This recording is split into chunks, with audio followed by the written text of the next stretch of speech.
Kenapa kaum muslimin hari ini Islam tapi memusuhi Islam? Jadi munafikin.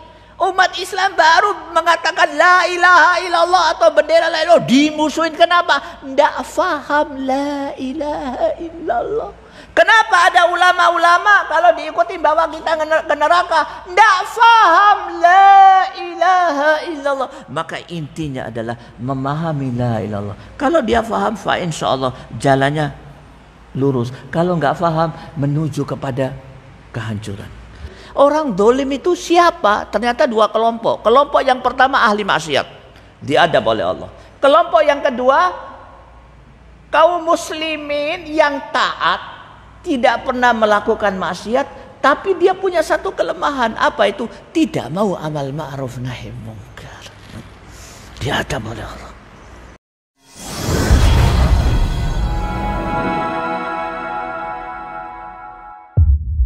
Wa may yudlil fala hadiyalah. Nashhadu an la ilaha illallah wahdahu la syarikalah wa nashhadu anna Muhammadan abduhu wa rasuluh. Allahumma salli ala Sayyidina Muhammad wa ala alihi wa sahbihi wa man wala. Usikum wa nafsi bitaqwallah faqad fazal muttaqun. Wa qad qala ta'ala fi kitabihil aziz, ya ayyuhalladzina amanu taqullaha haqqa tuqatih wa la tamutunna illa wa antum muslimun. Wa ba'd.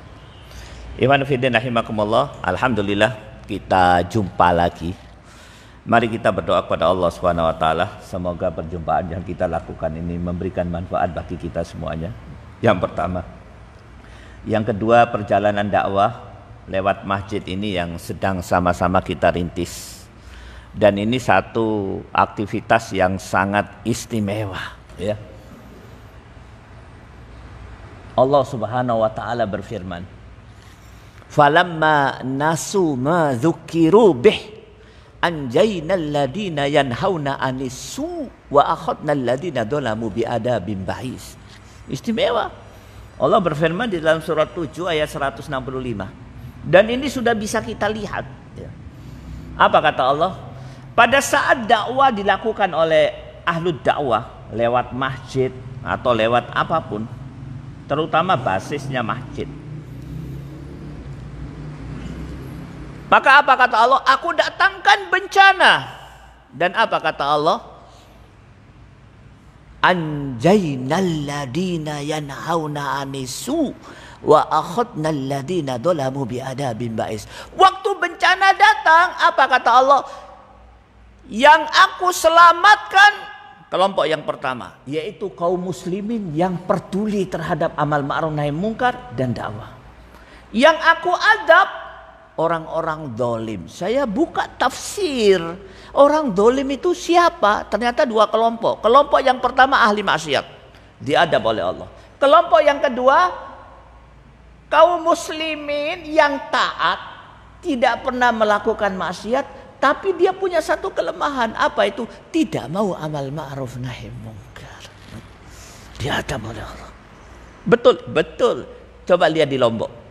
Di Lombok itu ada satu masjid waktu gempa Lombok.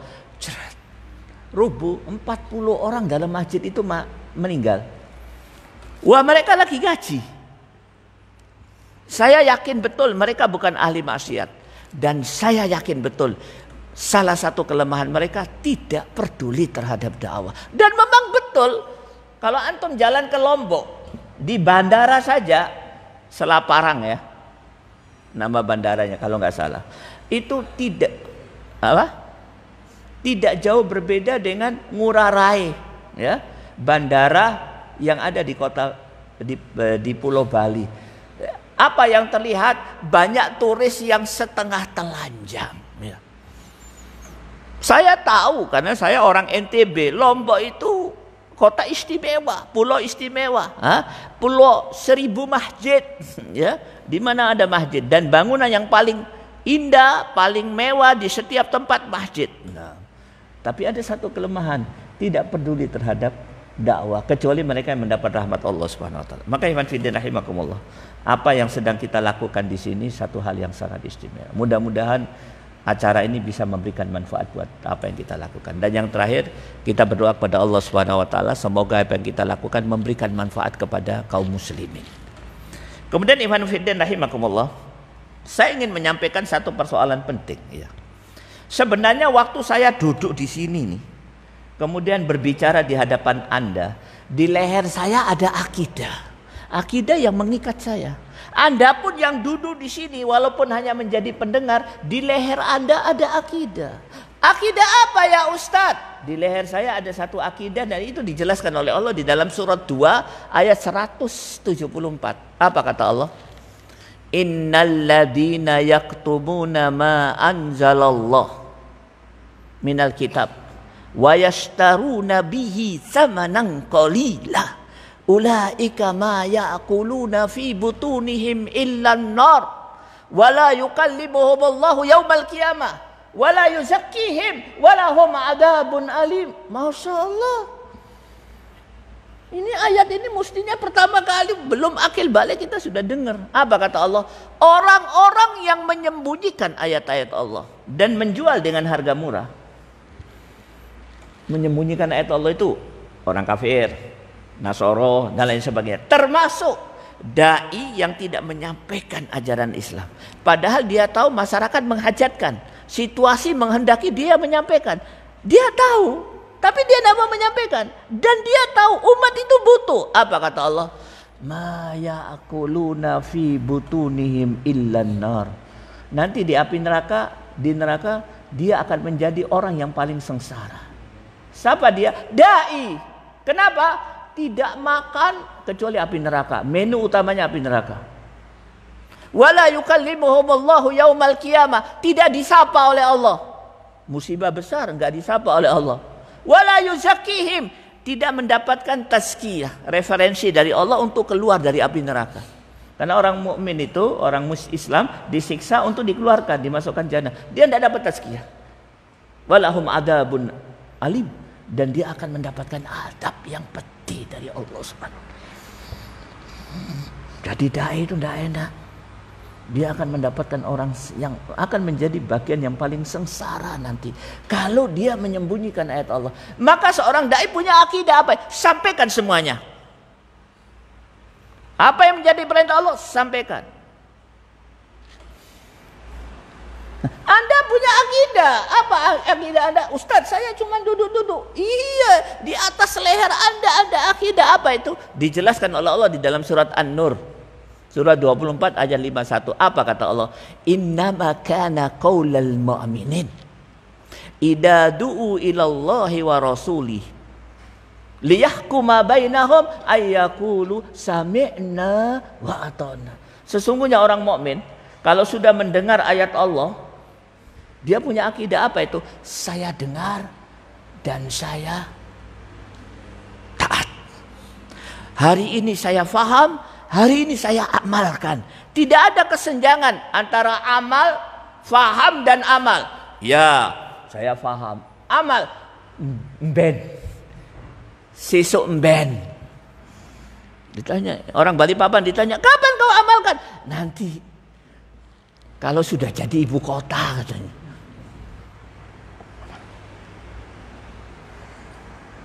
Akidah. Sama-sama punya akidah. Jangan sampai kita menghadiri satu pengajian, saya menyimpang dari akidah tersebut. Makin lama dilaknat oleh Allah. Na'udzubillah min dzalik. Jangan sampai pula Anda berada di pengajian menyimpang dari akidah tersebut. Pengajian datang, tapi laknat Allah dapat. Apa itu? Mendengar, tapi tidak mau taat. Nah, kenapa hal ini saya sampaikan, Pak? Ini Masjid Al-Ikhwan. 7 tahun yang lalu saya pertama kali di sini. Saya mendapat informasi sejak beberapa tahun yang lalu, kawan-kawan akrab saya yang biasa kita duduk di sofa pertama sudah pada meninggal. Pak Slamet, ada satu orang yang paling rajin merekam itu, ya, Pak Husairi. Pak Husairi, betul kah? Pak Husairi apa Husaini? Pak Husaini, ya. Meninggal. Ada lagi yang lain meninggal. 4-5 orang saya itu. Saya jadi khawatir. Saya bertanya sama teman-teman, saya merasa berdosa. Saya belum menyampaikan apa yang harus saya sampaikan. 7 betul sudah meninggal. Oleh karena itu, ikhwan fiddin rahimakumullah, ini kesempatan kita singkat, saya akan menyampaikan satu hal atau dua hal yang sangat penting.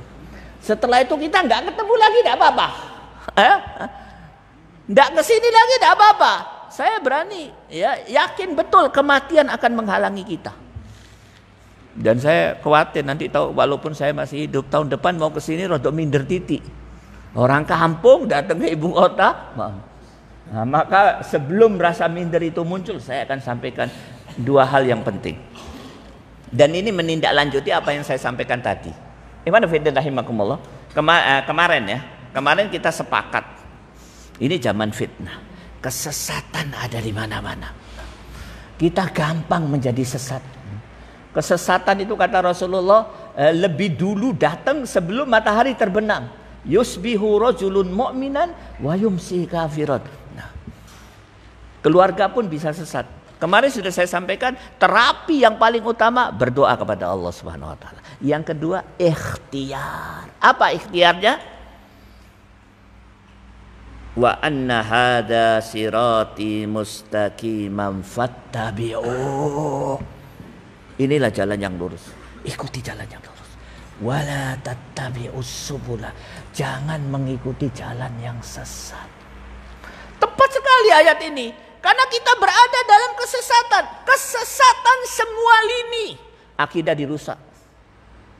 Ibadah dirusak. Akhlak dirusak. Ya. Pola pikir, pola sikap, pola tindak dirusak. Tidak ada yang tersisa kecuali kerusakan. Kalau ada orang bisa selamat semata-mata karena rahmat Allah. Hati-hati punya anak. Ya. Anak kita kalau kita nggak hati-hati, mangane nanti makanan haram. Akidahnya rusak. Masuk sekolah akidahnya rusak. Saya pernah menyampaikan mungkin viral 2 tahun yang lalu ceramah saya viral sekali. Kondisi yang betul-betul menyakitkan. Anak-anak kaum muslimin justru di lembaga-lembaga pendidikan yang paling bonafit di negeri ini, dia bukan dapat ijazah, bukan dapat ilmu saja, ijazah dapat ilmu, tapi dia mendapatkan musibah besar. Apa itu? Di kampus tersebut dikafirkan. Dikafirkan. Kenapa? Zaman sesat. Di kampus dikafirkan. Kenapa bisa kafir? Setelah ketemu dengan satu komunitas yang memang dididik di Rusia, membawa faham neososialis. Tujuannya apa? Memurtadkan anak-anak kaum muslimin. Sing dipilih anak sapa? Anak takmir masjid, anak imam anak ustad, sehingga kerudung diparani. Tek tek tek tek tek tek. Beberapa kali pertemuan, murtad. Mulai telepon ke abinya, Bi, aku besok tidak mau sholat lagi. Bi, aku besok mau keluar dari Islam. Kita dibujui masuk Islam. Bi, saya yakin, seyakin-yakinnya, hakul yakin, tidak ada Tuhan, tidak ada ilah. Ini terjadi di banyak kampus. Karena saya mainnya di kampus. Nah, dakwah di kampus. Maka iman fiddin rahimakumullah, zaman sesat. Ustadz, apa yang harus kita lakukan? Selalu berada di jalan yang lurus. Bagaimana caranya? Saya mengusulkan 2 hal. Kalau cukup 2 hal, kalau enggak ya 1 hal. Seseorang tidak akan pernah bisa lurus kecuali dia memiliki 1 hal yang menyebabkan dia lurus. Apa itu? Faham la ilaha illallah. Faham la ilaha illallah. Nih saya akan bawa Anda kepada 1 hadis. Hadis ini pernah saya sampaikan di sini, masyhur ya. An Abi Hurairah radhiyallahu anhu qol anan Nabi sallallahu alaihi wasallam marra bi qabrin faqala man sahiba hadzal qabr faqalu fulan faqala raq'atani ahabba ila hadza min baqiyati dunyak. Abi Hurairah berkata, pernah pada satu waktu Rasulullah dengan para sahabat itu melewati kuburan. Sampailah Rasulullah di satu kuburan. Dengan sahabat, Rasulullah bertanya kepada sahabat, sahabat, man sahibah hadzal qabr? Iki kuburane sapa? Kata Rasulullah. Ini kuburannya siapa? Sahabat berkata, Pak Fulan. Qalu, Rasulullah bersabda, rakaatani ahabba ila hada min baqiyati dunyakum. Dengarkan kata Rasulullah. Salat sunnah 2 rakaat lebih dicintai oleh mereka yang ada di kuburan ini, mayit ini, daripada dunia yang kalian kumpulkan. Dari hadis ini kita bisa mengambil 2 kesimpulan penting. Kesimpulan yang pertama, ternyata aktivitas yang paling sering dilakukan oleh mayit yang ada di kuburan an-nadama, penyesalan. Isuk menyesal, sore menyesal, pagi menyesal, malam menyesal, hari ini menyesal, besok menyesal. Aktivitas yang paling utama menu harian an-nadama, penyesalan. Yang kedua, apa yang disesalkan? Ternyata hanya enggak sholat sunnah 2 rakaat menyesal. Enggak sholat sunnah 2 rakaat menyesal. Maksudnya apa? Rasulullah ingin mengatakan kepada kita, meninggalkan amalan yang paling remeh temeh pun menyesal. Maksudnya apa? Sholat sunnah ya enggak menyesal. Sholat sunnah aja menyesal. Enggak sholat sunnah menyesal. Pasti enggak sholat fardu lebih menyesal lagi. Tidak berdakwah lebih menyesal lagi. Tidak taat pada Allah lebih menyesal. Enggak sholat sunnah.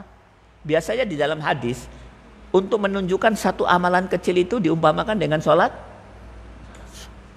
menyesal. Adakah penyesalan yang lebih besar? Ada. Nah, pada hari ini saya akan sampaikan kepada Anda penyesalan yang paling besar yang dialami oleh ahli kubur. Apa itu, Ustaz? Tidak faham la ilaha illallah. Maksudnya apa? Rasulullah bersabda, penyesalan yang paling besar ini, waktu hidup tidak faham la ilallah, waktu mati menyesal. Sepanjang dia berada di alam kubur. Berada di alam kubur itu bisa ratusan tahun. Saben dino menyesal. Kenapa? Tidak faham la ilaha illallah. Kenapa? Karena Rasulullah bersabda, man qala la ilaha illallah wa huwa ya'lam dakhalal jannah. Barang siapa yang berkata la ilaha illallah, dia faham la ilaha illallah, masuk jannah. Nah, kalau enggak faham piye? Lupa. Abdullah bin Ubay itu gembong munafikin. Antum tahu kalau sholat berjamaah dengan Rasulullah di belakang Rasulullah. Rasulullah imam, dia di belakang. 5 waktu. Setelah selesai sholat, ketemu Rasulullah, salamannya paling hangat, dipeluk. Saking hangatnya tangan dia masuk di saku Rasulullah. Tapi apa kata Allah? Fi darkil asfali minan nar. Nerakanya paling nisor. Apa sebabnya? Tidak faham la ilaha illallah. Fasik, orang Arab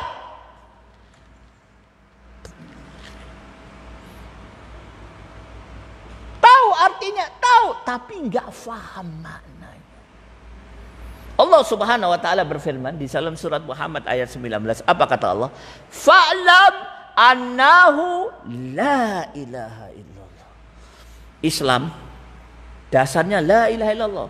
Dasarnya la ilaha illallah faham. Tidak faham, rusak la ilaha illallah.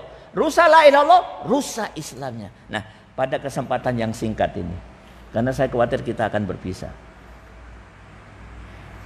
Udah banyak yang sepuh ini.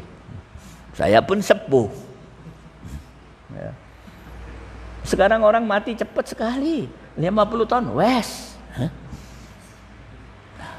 Jadi kita khawatir berpisah. Maka sebelum saya menghadapi pengadilan Allah, antum tahu pengadilan Allah itu hakikatnya apa? Nih saya akan jelaskan kepada Anda. Allah Subhanahu wa taala menjelaskan di dalam surat 70 ayat 11 sampai 14. Yubassarunahum yawaddul mujrimu law yaftadi min adabi yaumi idim bibani wa sahibatihi wa ahi wa fasilatihi allati ta'wi wa man fil ardi jami'an summa yunji. Pak, pada saat seseorang itu dimasukkan ke dalam api neraka, tentu mujrimin, Dia akan berkata di hadapan Allah, "Ya Allah, aku punya satu keinginan dan aku ingin dipenuhi keinginan ini. Aku siap menyerahkan semuanya." Apa yang mau kau serahkan? Istriku masuk neraka supaya aku bebas. Suamiku masukkan neraka supaya aku bebas. Kalau nggak cukup, saudaraku masukkan ke dalam api neraka supaya bebas. Nggak cukup, semua keluargaku masukkan ke dalam api neraka. Bapakku, ibuku, anakku. Kalau perlu semua orang di muka bumi ini masuk neraka. Yang penting aku bebas. Itulah hakikat kehidupan di akhirat. Masing-masing orang akan berusaha untuk membebaskan dirinya. Hati-hati loh dai. Dan saya khawatir kalau saya tidak menyampaikan ini nanti akan datang jamaah al-ikhwan. Ya Allah, Ustadz Sito iki ya Allah, saben tahun ping loro ping telu berkali-kali datang ke Balikpapan. Wallahi kami tidak pernah mendengarkan ceramah dari dia yang gena. Hanya begitu-begitu saja. Jangan-jangan dia datang ke Balikpapan kepentingannya hanya dua, makan lontong sayur atau mantau. Banyak maaf. Maka sebelum itu terjadi saya akan sampaikan. Tidak faham la ilaha illallah. Loh Ustaz, bagaimana cara memahami la ilaha illallah? Saya akan sampaikan. Tidak harus sekolah bertahun-tahun, cukup 5 menit. Fahami betul. La ilaha illallah. Terdiri dari 4 kata. Yang terakhir tidak perlu saya bahas, Allah semua orang tahu. Tinggal la ilaha illallah. Apa arti la? Arti la itu ini, dalam bahasa Arab lebih panjang lagi ya. Pokoknya mulai hari ini sampai aku mati tidak ada lagi di muka bumi ini. Itu arti la. Saya ulangi lagi. Pokoknya kalau pokoknya sudah mantap. Mulai hari ini sampai aku mati, aku meyakini tidak ada lagi di alam semesta ini. Lah. Terus ilaha artinya apa? Ilaha itu Tuhan. Di Quran terjemahan Tuhan. Saya ingin mengatakan kepada Anda, salah. Tuhan. Oh, ilah itu saya buka di terjemahan sesembahan. Salah. Itulah kesalahan yang terjadi di Quran terjemahan. Antum tahu, baik Tuhan maupun sesembahan semuanya istilah Hindu dan Buddha. Dan maknanya kesyirikan. Loh, terus ilah artinya apa? Mari saya sampaikan kepada Anda makna ilah menurut para ulama. Sebenarnya banyak, tapi saya ambil yang paling penting untuk kita pahami 3. Apa itu arti ilah? Perhatikan baik-baik Bapak-Bapak sekalian. 5 menit, 10 menit lagi kita berpisah. Nah, ilaha artinya ma'bud, yang diibadahi. Yang kedua, muta, yang ditaati. Yang ketiga, syari, yang membuat hukum. Nah, nanti kita akan bahas ya. Kemudian ilah. Ilah itu artinya apa? Kata ulama ini namanya ilah at-tasbit, al-isbat ya, al-isbat. Kalau tadi la nafi ya. Al-isbat apa itu? Tidak ada kecuali dan hanyalah. Maka saya akan artikan la ilaha illallah. Perhatikan Bapak-bapak sekalian. Ini la nafi. Apa kata ulama artinya? La ilaha illallah. Pokoknya mulai hari ini sampai hari kiamat di alam semesta ini tidak ada lagi yang diibadahi, yang ditaati, yang membuat hukum kecuali dan hanyalah Allah Subhanahu wa taala. Masya Allah. Itu arti la ilaha illallah. Saya ulangi lagi. Pokoknya mulai hari ini sampai hari kiamat di alam semesta ini tidak ada lagi yang diibadahi, yang ditaati, yang membuat hukum kecuali dan hanyalah Allah Subhanahu wa taala. Pak, ada 2 kesyirikan besar yang hari ini banyak dilakukan oleh kaum muslimin. Dan itu dijelaskan oleh Allah Subhanahu wa taala di dalam satu ayat. Mari kita lihat. Nah. Surat 43 ayat 84. Surat 43 ayat 84. Allah Subhanahu wa taala berfirman, "Wa huwallazi fis samai ilah wa fil ardi ilah wa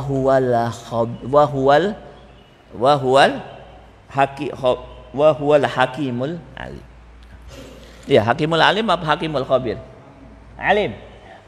Wa huwallazi fis samai ilah wa fil ardi ilah wa huwal hakimul alim. Apa artinya? Dialah Allah, ilah di langit dan ilah di bumi. Yang diibadai di langit, yang ditaati di langit, yang membuat hukum di langit, dan juga yang ditaati, yang diibadai, yang membuat hukum di bumi. Masya Allah. Hari ini ada dua kesirikan besar. Kesirikan yang pertama yaitu orang-orang mengakui Allah ilah di langit, cuman bukan ilah di bumi. Iya, Allah ilah di langit, yang diibadai di langit, yang ditaati di langit, yang membuat hukum di langit, di bumi. Ndak. Loh, siapa yang ditaati? Aku. Siapa yang buat hukum? Aku. Begitulah kata orang yang memiliki kekuasaan. Syirik besar, cuman kesirikan ini tidak nampak. Kenapa? Dikemas dengan kemasan yang sangat indah. Apa nama kemasannya? Sekuleris. Apa nama kemasannya? Demokrasi. Hati-hati. Paham sampai di sini, Pak? Agak serius sedikit. Agak serius sedikit. Ustadz, ojo serius-serius. Loh, kecepatan Ustadz. Sampean ini kan baru ketemu Quran, ana baru tahu ente kecepatan. Nanti serius pada pertemuan yang ke-50. Saya sampaikan kepada Anda, empun telat. Saya menyampaikan ini telat. Mestinya dari dulu waktu ketemu 7 tahun yang lalu sama Pak Fajar. Telat. Kenapa saya katakan telat, ya? Pernah pada satu waktu Rasulullah lagi santai dengan para sahabat. Tiba-tiba Rasulullah berkata, "Kaifa an'am?" Sampai kapan kita itu santai-santai? Sampai kapan? Ngaji sing enak-enak wae. Sing gak enak ojo. Pokoknya santai, ya. Pagi minum teh hangat, lontong sayur, selesai urusan. Nanti ke masjid cari ustadz yang bisa membuat kita senang. Ya, ada asar ada senyum-senyum dikit. Santai. Sampai kapan? Apa kata Rasulullah? Wa sahibal qarni qadil taqamal qarn. Malaikat peniup sangkakala sudah memasukkan sangkakala ke dalam mulutnya. Menelan, iltaqama. Dan tidak ada yang ditunggu kecuali satu perintah dari Allah. Kalau Allah mengatakan sebul, kiamat. Tiup, kiamat. Maka dari hadis ini para ulama mengambil satu kesimpulan. Tidak ada acara, tidak ada kejadian, tidak ada event, tidak ada apapun yang lebih siap daripada hari kiamat. Loh, kenapa? Loh, sudah masuk, trompetnya sudah masuk. Allah ngomong, sebul, kiamat. Telat. Nah, kesyirikan yang kedua, bapak-bapak sekalian, banyak maaf. Kesyirikan yang lebih dahsyat. Apa itu? Yaitu satu keyakinan yang menganggap Allah bukan ilah di langit dan bukan ilah di bumi. Terus tidak ada lagi Allah. Kesyirikan ini tidak nampak karena dikemas dengan kemasan yang sangat indah. Apa nama kemasannya? Komunisme, sosialisme. Pak, di balik ketenangan kita hidup nyaman di kota ini, ketahuilah, ideologi komunisme itu sedang berusaha untuk menjadi ideologi yang paling besar di muka bumi ini. Dan akan menjadi yang paling mendominasi di negeri ini. Mereka sudah sampai kepada kejayaan menguasai ekonomi, sekarang menuju kepada kejayaan menguasai politik, dan pada saatnya menguasai militer. Dan mereka itu di dalam sejarah terkenal amat sangat kejam. Itu waktu mereka masuk ke Turkistan, negara Islam yang ada di sampingnya, dijajah. Apa yang mereka lakukan? Masya Allah, terukir di dalam sejarah. Apa itu? Orang Islam Turkistan tidak dikasih makan, suami istri gendong bayi. Lapar, setelah lapar dipukul, disuruh makan. Disuruh makan apa? Disuruh makan apa? Suruh makan bayi yang dia gendong. Bayi hidup suruh makan. Sampai mati bayinya. Setelah mati bayinya dipateni pisan bapak ibu. Komunisme. Waktu mereka masuk ke Turkistan, di balik ketenangan kita bisa hidup nyaman di kota ini, kita harus tahu, waktu mereka masuk ke Turkistan dalam waktu tidak terlalu lama, apa yang mereka lakukan? 2 juta orang Islam terbunuh. 1 juta hari ini berada di penjara. 300.000 masjid hancur, dialihfungsikan menjadi kafe. Sekolah-sekolah Islam ratusan ribu dihancurkan. Tidak percaya? Buka berita internasional. Berita yang terjadi lebih dahsyat daripada apa yang saya katakan. Ini sedang dipaksakan kesirikan. Apa itu cirinya? Tidak mengakui ada ilah di langit dan ilah di bumi. Tidak ada yang ditaati, tidak ada yang diibadahi, tidak ada yang membuat hukum. Terus siapa? Aku, kata mereka yang berkuasa. Maka ikhwan fiddin rahimakumullah, sekali lagi, faham la ilaha illallah. Kalau tidak faham bagaimana? Menyesal selama-lamanya di alam kubur sampai hari kiamat. Loh, berapa tahun di alam kubur? Ratusan tahun. Pak, ada 4 fase kehidupan menurut Allah dan Rasulnya, dan ini dijelaskan oleh Allah di dalam surat Al-Baqarah, ya. Surat ayatnya saya lihat dulu karena ada murid-murid kita sedang mencatat, ya. Alhamdulillah ada murid-murid yang mencatat, ya. Nah ini surat Al-Baqarah 28. Apa kata Allah? Kaifa takfuruna billahi wa kuntum amwat fa ahyakum summa yumitukum summa yuhyikum summa ilaihi. 4 fase kehidupan. Fase yang pertama, sebelum kita dilahirkan di bumi. Berapa lama? Lama sekali. Wallahu a'lam bishawab. Fase yang kedua, fase yang paling singkat, fase di dunia. Berapa tahun? 50, swida, 40 tahun, 50 tahun. Tidak ada yang 100 tahun kecuali sedikit.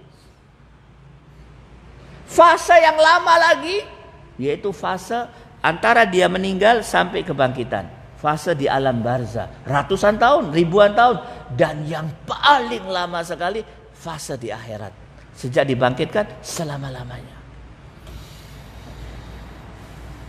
Jangan sampai karena kesalahan teknis di fase yang paling sempit di dunia, kita akan mengalami penyesalan yang panjang di fase yang panjang selama-lamanya. Apa kesalahan teknis? Tidak faham la ilaha illallah.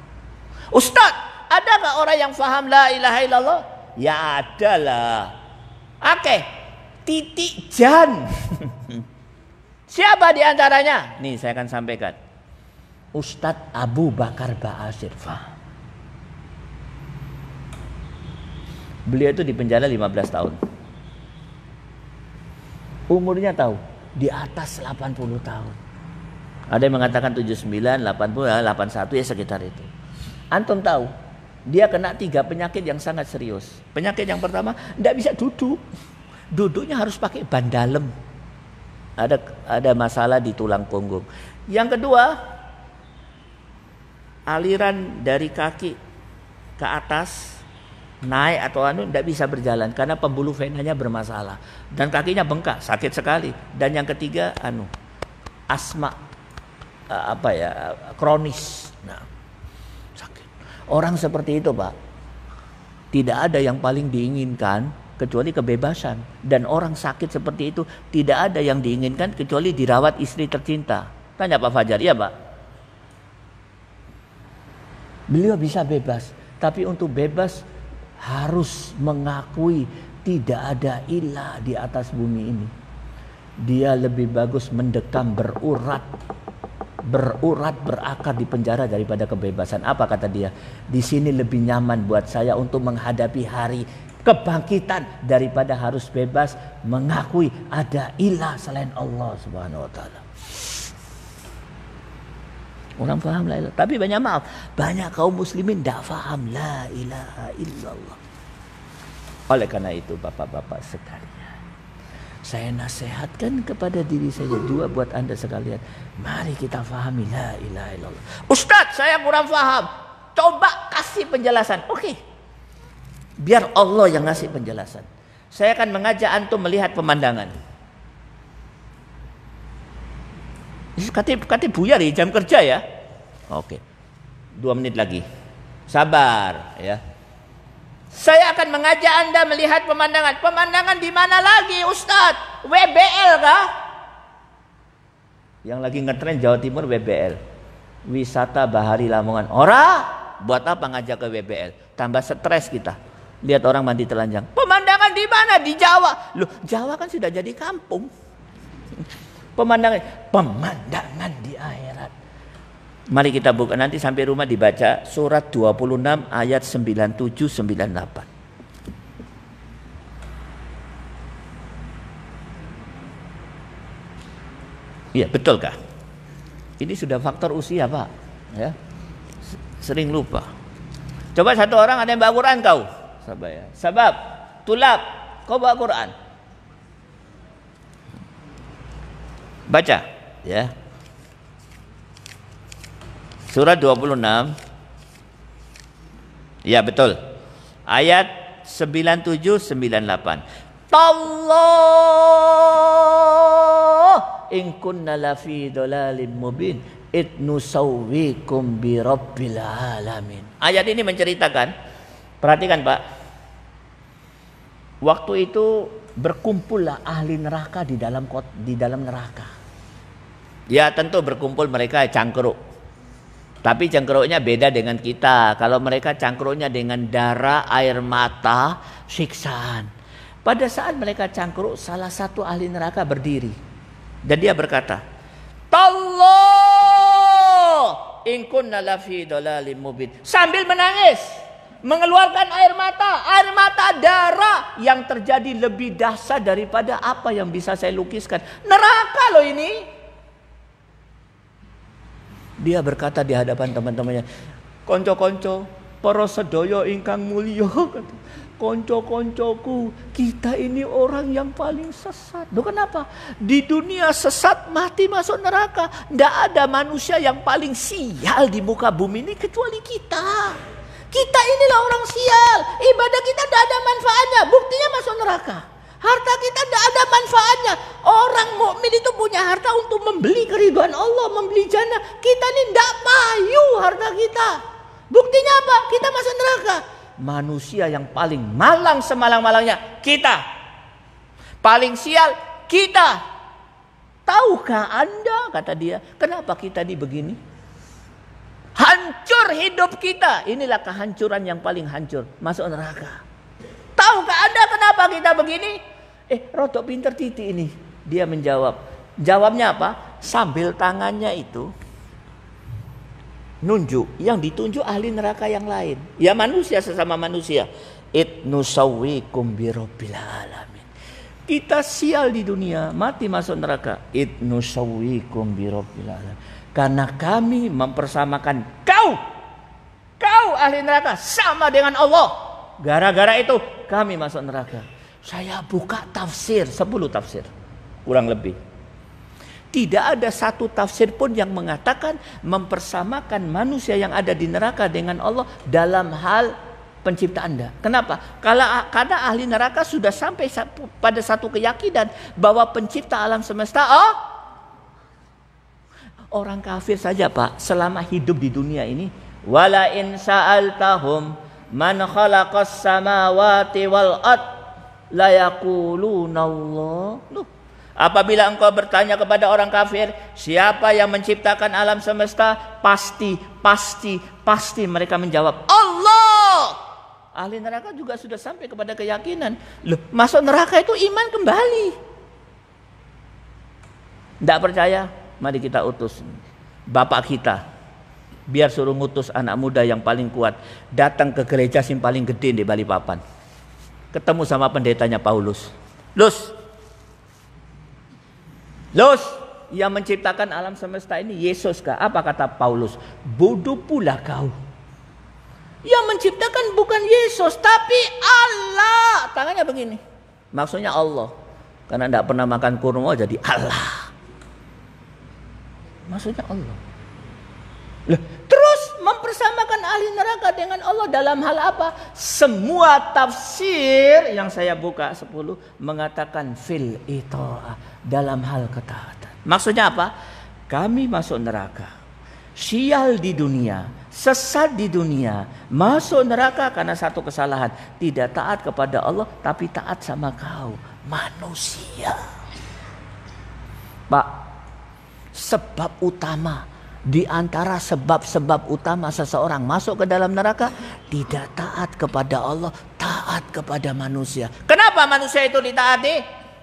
Karena dia punya kekuasaan.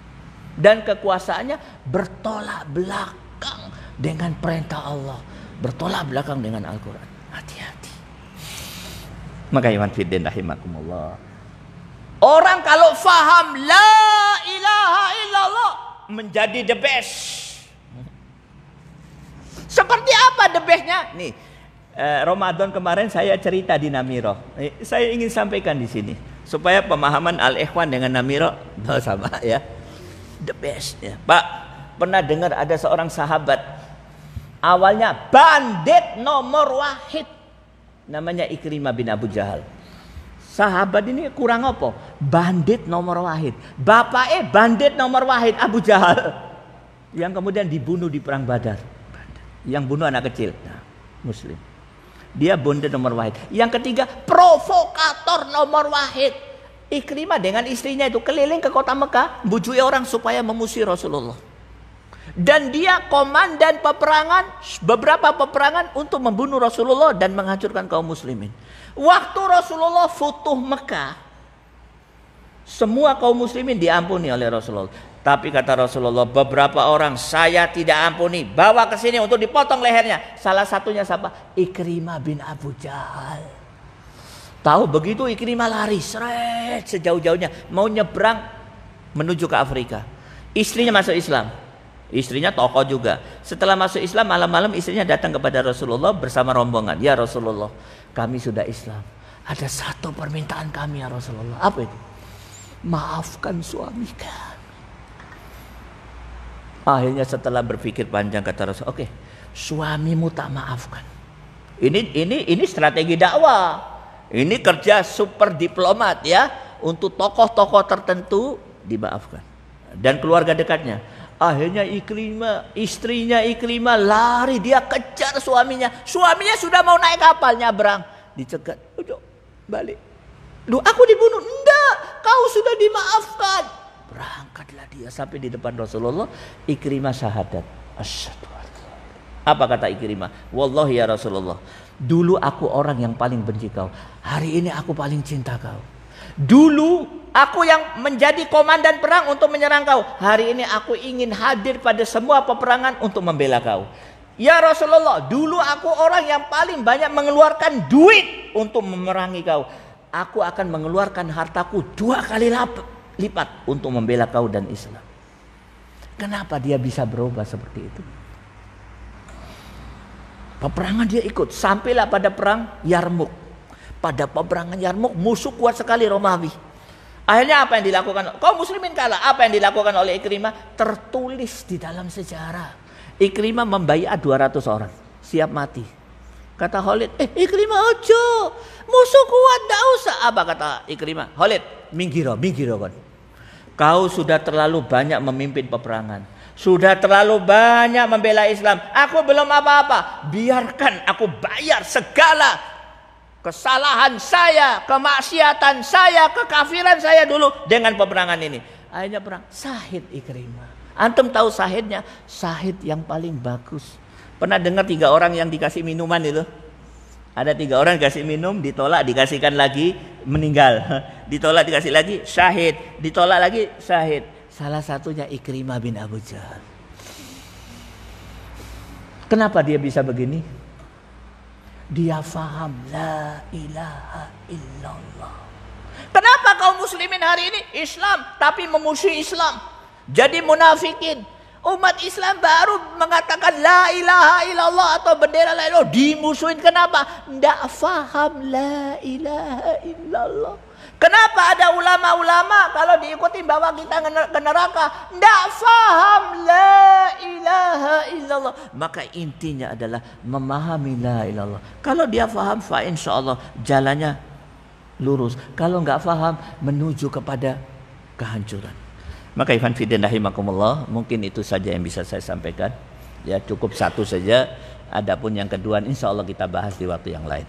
Mudah-mudahan apa yang saya sampaikan memberikan manfaat bagi diri saya juga buat semuanya. Aku qouli hada wa astaghfirullahi li wa lakum wa li syairil muslimina min kulli dambin fastaghfiru innahu wal ghafurur rahim. Sekaligus saya pamit mau berangkat langsung ke bandara. Assalamualaikum warahmatullahi wabarakatuh.